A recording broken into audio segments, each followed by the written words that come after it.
The wind scraped across the porch boards, carrying with it the hiss of sand against weathered wood. Elias Crow's shadow leaned long across the yard, the brim of his hat cutting the late sun into a hard line over his eyes. Down the main road of Dry Hollow, dust rose behind a string of riders, black coats, gloved hands, horses lathered from a push. They weren't heading anywhere in a hurry for no reason. Elias kept his hands still on the fence rail, the wood splintering beneath his grip. His back ached like it always did when trouble came close. The lump under his shirt throbbed slow and heavy, a stubborn reminder that the past had a way of digging in and staying put. The riders stopped at the saloon, voices spilling out in sharp bursts, too loud, too sure of themselves. One of them slammed a door so hard the sign above it swung on its chains, squealing. A boy with a feed sack hurried past Elias's gate, his eyes wide, feet scuffing up dust. "Don't go to town, Mr. Crow," he called without slowing. "Rourke's here." Elias didn't answer. A crow wheeled overhead, its caw splitting the heat. Somewhere beyond the ridge, a cow bellowed in panic, the sound swallowed quick by the dry air. Elias shifted, the leather of his vest tugging against his shirt, dragging across the tender spot on his back. The ache flared hot, then settled into its familiar, grinding pulse. Down in town, a chair crashed over. The sound traveled clear in the still air, followed by the muffled thud of a man hitting the dirt. The voices turned mean. Elias stepped back from the fence, slow as molasses, and walked toward the barn. The boards groaned under his boots. Inside, the air was close, thick with the smell of hay and old iron. He hung his hat on a nail, leaned both hands on the stall door, and listened. The riders were still laughing. That particular kind of laugh, the kind that came from knowing no one was going to stop you. The weight in Elias's back shifted, and for a moment he thought he felt it pressing outward, stretching the scar beneath the skin. He gritted his teeth until it eased. He heard hoofbeats again, this time just one horse, riding fast, coming his way. Sarah Dunn's boy reined up hard in front of the barn, dust fountaining around him. "Mr. Crow," the boy panted, "they're talking over the store. Ma's standing her ground." Elias looked past him, toward the fading sun. The sky burned orange at the edges, shadows crawling longer across the valley. He didn't speak, didn't move. The boy swallowed, glanced toward town, then back. Ain't no one else standing with her. The wind carried another sound from down the road, sharp, metallic, final. A gunshot. Elias closed his eyes, and the lump in his back pulsed like a second heartbeat. Sarah Dunn's voice cut through the still heat, hard as a rifle crack. "You'll not have this store, Rourke. Not for coin, not for fear."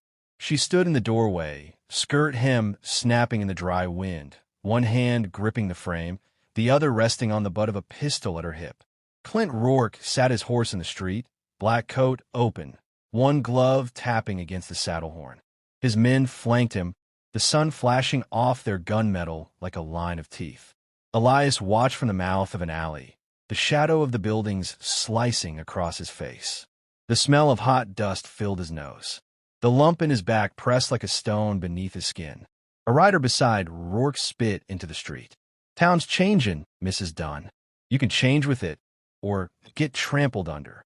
Sarah's boy, no more than 15, stepped out from behind her. His jaw was tight, his fist balled. "Ain't no one here afraid of you," he said, the words trembling but loud enough to carry. The nearest rider swung a boot over his saddle and dropped to the dirt. "That's so." The boy stood his ground. Elias moved before he thought on it, boots scraping the alley dirt. He came up behind the rider just as the man reached for the boy. "That's far enough," Elias said, voice low. The man turned, eyes narrowing. "And who the hell are you?" Elias didn't answer. His gaze stayed level, steady as a fence post in hard clay. The street went quiet but for the creak of leather and the faint rattle of a loose shutter. Rourke's lips curved into something that wasn't quite a smile. "I've seen you before. You keep to yourself, don't you? Best keep it that way." The ache in Elias's back pulsed, hotter now, the skin there tight like stretched hide. He stepped forward, closing the space between him and the rider, his shadow falling over the man's boots. The rider hesitated, then stepped back. Sarah's boy glanced at Elias, his breath quick. Sarah's eyes met his, a silent exchange he didn't return. Without another word, Elias turned away, walking slow toward the edge of town. The heat rolled around him, thick and dry, the taste of dust sharp on his tongue. Behind him, Rourke's men muttered, but none followed. By the time he reached his ranch fence, the sun was sliding low, bleeding gold into the horizon. His shirt stuck to his back where the lump pressed, each step sending a dull throb up his spine. When the first coyote's cry rose over the valley, Elias was already inside, pulling the door shut against the coming night. In the quiet, the pulse in his back was loud as any heartbeat. Glass shattered before the second shout hit the air. Sarah's store door slammed open, Rourke's men pouring in, lantern light throwing long, jagged shadows across the street. The wind carried the sharp tang of kerosene. Elias stepped out from the black mouth of the alley, his boots silent on the packed dirt. Rain spit from the dark clouds overhead, each drop hissing in the dust. Inside, a table overturned. Sarah's voice cut through the crash, defiant, shaking. A man cursed, then the boy cried out. Elias's stride lengthened. He reached the store's threshold just as a rider came barreling out, a sack of goods slung over his shoulder. Elias caught his arm, twisting hard. The man swung a knife, steel flashing, catching Elias's shirt across the back. The fabric ripped, the skin beneath splitting. A hot, wet burst tore free.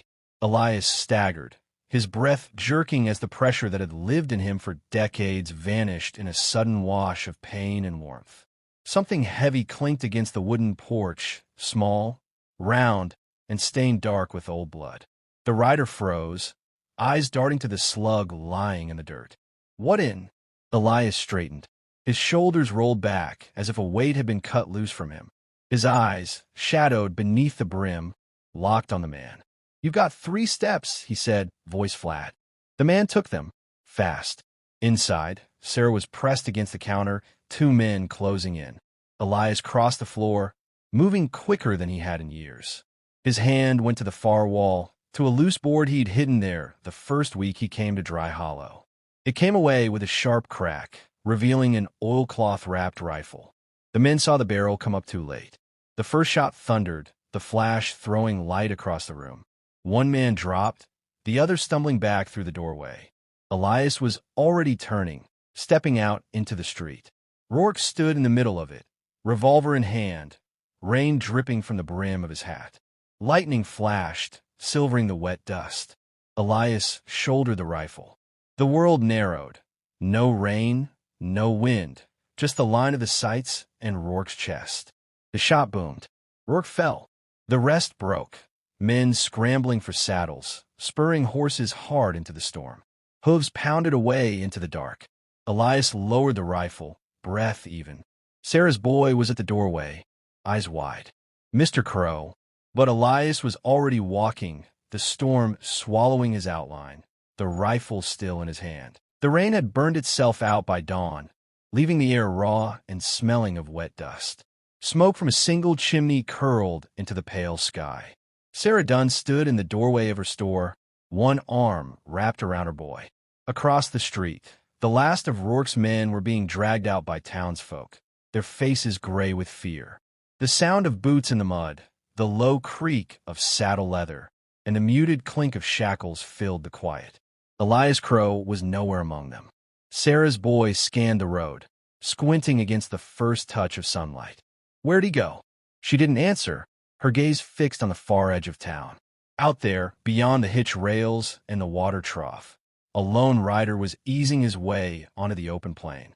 His coat was dark with rain, his rifle slung low, and the brim of his hat pulled so far down it seemed to swallow his face.